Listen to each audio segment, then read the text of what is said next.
อนี้ทีมงาน JDB ของเขาได้มาลงลิ้นกิจกรรมที่งานบุญทรงเฮือที่ทาวัดจันทร์ตอนนี้เนาะเขาจะมาหาผู้เล่นน้ำกันว่าแต่เราจะเล่นกิจกรรมของเขาผ่านหรือสำเร็จบอ่ะเราไปหาผู้เล่นกันเลย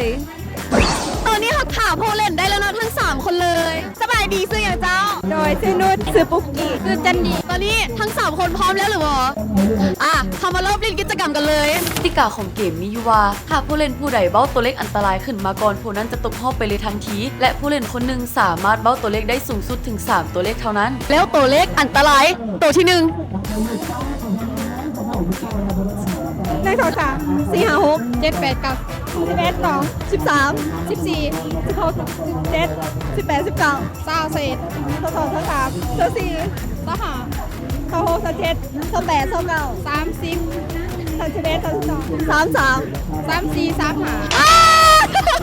เราเจอตัวเลขอันตรายแล้วก็คือ35นั่นเอง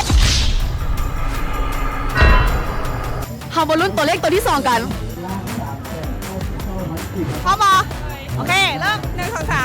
4 5 6 7 8 9 10 11 12 13 14 15 16 17 18 19 20 21 22 23 24 25 26 27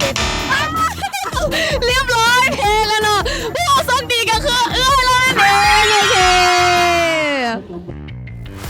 อดีซื้ออย่างวิโกลีพร้อมแล้วหรือยังพร้อมแล้วเกมเนาะ3 2 1 1 2 3 4 5 1 7 8 9 10 11 12 34 15 16 17 18 19 21ต้องครบเลยเนาะตัวเลขอันตรายเป็นเลข22นั่นเองโอเคต่อไปเป็นตัวเลขสุดท้ายแล้วเนาะมามาลุ้นกัน4 5 6 7 8 9